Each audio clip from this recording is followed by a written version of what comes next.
morning 4:43 হৈছে উঠি পেলাই গা চা ধুওঁ ধুই পেলাই মন্দিৰত যাম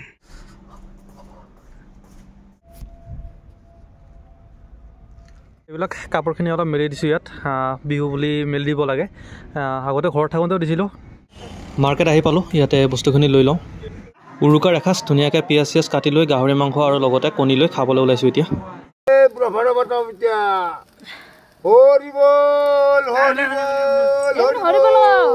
নমস্কাৰ বন্ধুসকল আশা কৰোঁ সকলো ভালে আছে আৰু আমাৰ ভোগালী বিহুৰ সকলোকে আন্তৰিক শুভেচ্ছা জনাইছোঁ আজি যিহেতুকে ভোগালী উৰুকা অসমীয়া বোলে আজ ভালদৰে খাবই লাগিব আমি ঘৰত থাকোঁ নাইবা বাহিৰত থাকোঁ 5 বছৰে হ'ল ঘৰত ভোগালী বিহু নোপোৱা যেতিয়াৰ পৰা বাহিৰত আহিছোঁ তেতিয়াৰ পৰা ভোগালী বিহু পোৱাই নাই ঘৰত বহাগ বিহুটো মাজে মাজে পাওঁ কিন্তু ভোগালী বিহু যেতিয়াৰ পৰা বাহিৰত আহিছোঁ তেতিয়াৰ পৰা পোৱা নাই এইবাৰো নাপাওঁ আৰু হয়তো অহাবাৰো চাগে নাপাম কিন্তু একো নাই আমি অসমীয়া মানুহ যিহেতুকে য'ত থাকিলেও বিহু উদযাপন কৰিবই লাগিব বেলেগ বিহুকে উদযাপন কৰিম ইয়াত অলপ কিবা কিবি আনি পেলাই বনাই খাম আমাৰ যিটো সকলোৰে বাবে বনাই খোৱা আমাৰ মেচ আছে তাতে বনাই খাব নোৱাৰি কাৰণ তাতে সকলো জাতি জনগোষ্ঠীৰ মানুহ আছে হিন্দু মুছলিম সকলো আছে গতিকে আমাৰ এজন অসমীয়া ছাৰ আছে তেওঁৰ কোৱাটাৰ আছে তেওঁ ফেমিলি লৈ আহিছে অলপ গাহৰি মাংস কিনি আনিম তেওঁক বনাবলৈ দিম আৰু আমি যিকেইজন অসমীয়া মানুহ আছোঁ আমি 4-5জনমান আছোঁ সেইকেইজনে গোটেইকেইজনে মিলি একেলগে খাই দিম গতিকে বলক আমি আজিৰ দিনটো উৰুকাৰ দিনটো আৰম্ভ কৰোঁ অলপ লাহেকৈ মাৰ্কেটত যাম মাৰ্কেটত গৈ গাহৰি মাংস কিনি আনিম আৰু ছাৰৰ ঘৰত গৈ দি থৈ আহিম তেওঁ বনাব ধুনীয়াকৈ লৈ আহিব আৰু সন্ধিয়া বহি বিহু উদযাপন কৰিম গতিকে ভিডিঅ'টো সকলোৱে চাই থাকিব আৰু আমাৰ বাহিৰৰ বিহু চাবলৈ ভিডিঅ'টো সকলোৱে চাব ক'বলৈ গ'লে আজি ঘৰলৈ বহুতেই বেছি মনত পৰিছে কাৰণ আগতে যেতিয়া ঘৰত আছিলোঁ তেতিয়া প্ৰত্যেক বছৰে আমাৰ গাঁৱত ইমান মানুহ নাছিলে আমি অসমীয়া সম্প্ৰদায়ৰ আমি তিনি ঘৰ মানুহ আছিলোঁ বাকী বঙালী সম্প্ৰদায়ৰ মানুহ আছিলে গতিকে তথাপিও আমি তাতে ভেলাঘৰ বনাইছিলোঁ মই এক্সট্ৰাকৈ বনাইছিলোঁ আৰু এজন লগ আছিল তেওঁ এক্সট্ৰাকৈ বনাইছিল আমাৰ মানে এটা চখ আৰু ভেলাঘৰ বনোৱা তাতে ভোজ খাবলৈ কোনো মানুহ নাই তাতে খানা খাবলৈ বেছি মানুহ নাই আমি তথাপিও ঘৰত বনাই লৈ গৈ তাতে বহি ধুনীয়াকৈ সৰুৰে পৰা খাইছিলোঁ আমাৰ ঘৰৰ মা দেউতা সকলো মিলি পেলাই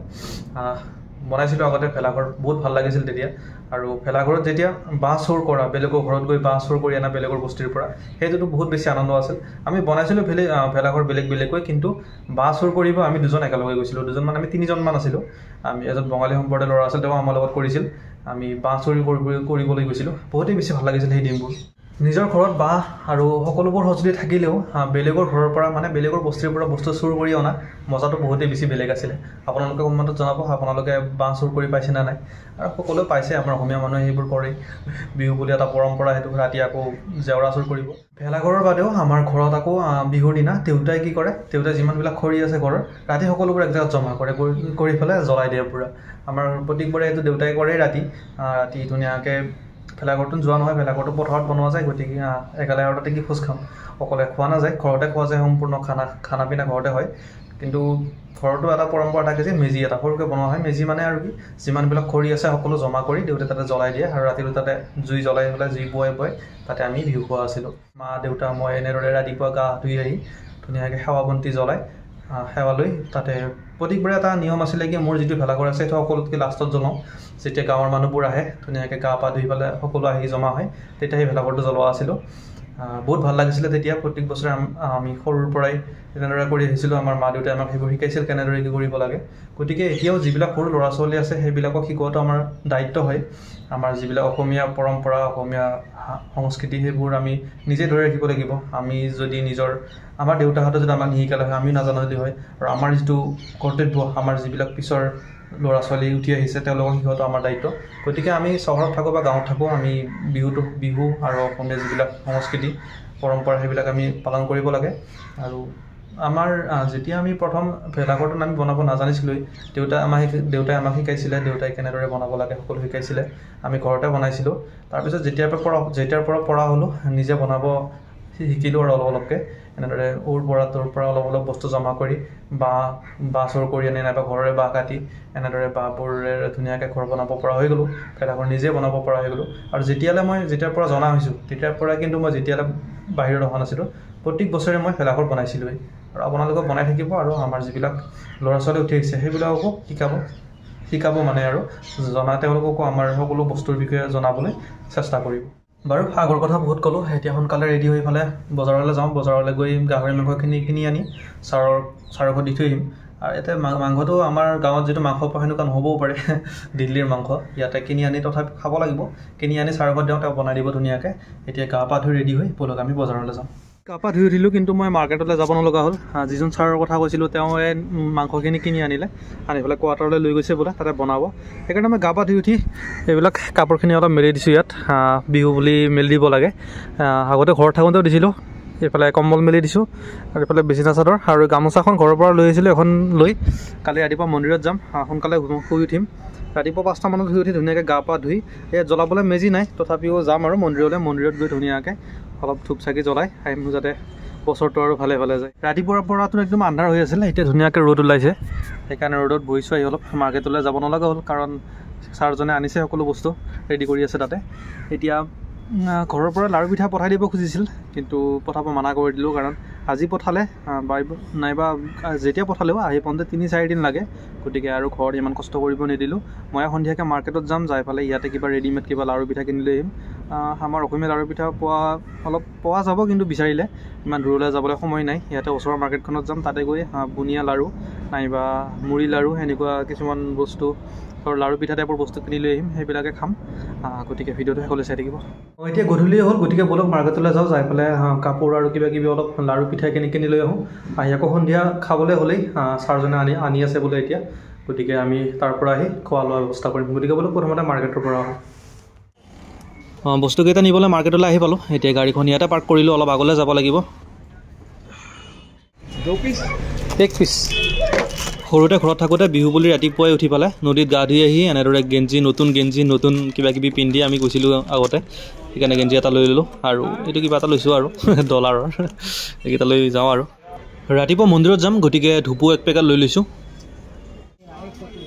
আমাৰ গাঁৱৰ লাড়ু পিঠা ওলাব বুলি অলপ চালোঁ ইফালে কিন্তু নাই সেইবাবে ইয়াৰ পৰাই কিবা কিবি অলপ ৰেডিমেড বস্তু লৈ যাওঁ তিলৰ লাড়ু লৈছোঁ আৰু কিবা কিবি মুড়িৰ লাড়ু আৰু কিবা এইকেইটা নাম নাজানো লৈছোঁ কিন্তু মিঠা বস্তু সকলো এইবিলাক লৈ পেলাই যাওঁ আৰু এতিয়া ৰুমলৈ যাবলৈ ওলাওঁতেই ছাৰজনে ফোন কৰিলে যে তেওঁ মাংসখিনি লৈ যাব নোৱাৰে গতিকে মই আহিব লগা হ'ল তেওঁলোকৰ কোৱাৰ্টাৰলৈ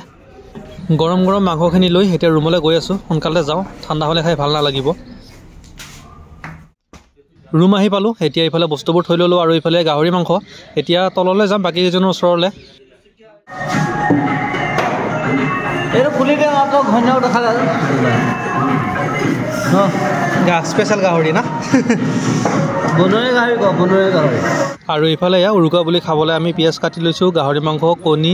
আৰু লগতে ভাত আজি ৰুটি নাখাওঁ কেৱল ভাত গাহৰি মাংস আৰু কণী এইখিনি ধুনীয়াকৈ খাম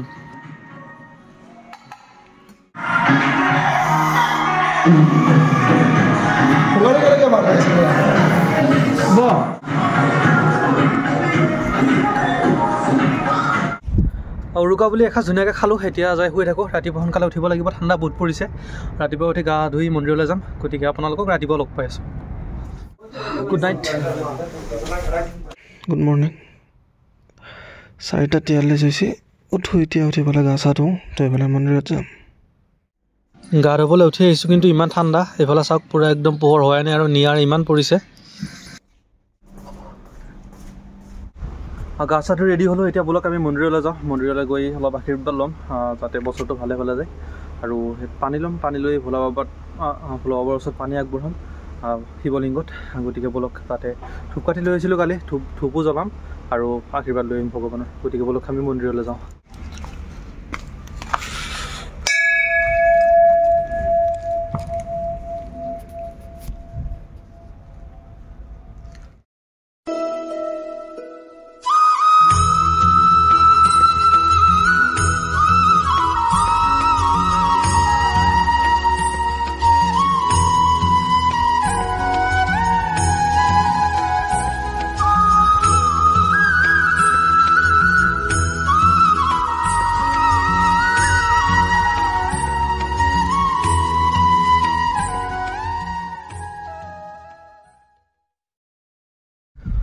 মন্দিৰৰ পৰা আহিলোঁ এতিয়া মন্দিৰত প্ৰসাদ আগবঢ়াইছিলোঁ তিলৰ লাড়ু আগবঢ়াইছিলোঁ ইয়াত বেলেগ একো পোৱা নাছিলোঁ কালি তিলৰ লাড়ু লৈ আহি তাকে দিছিলোঁ মন্দিৰত এতিয়া ৰাতিপুৱা প্ৰসাদ বুলি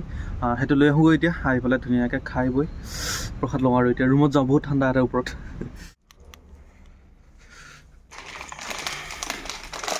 মন্দিৰত অকলে তিলৰ লাড়ুবোৰ আগবঢ়াইছিলোঁ আৰু বাকী এইবিলাক মুড়ি লাড়ু আছে আৰু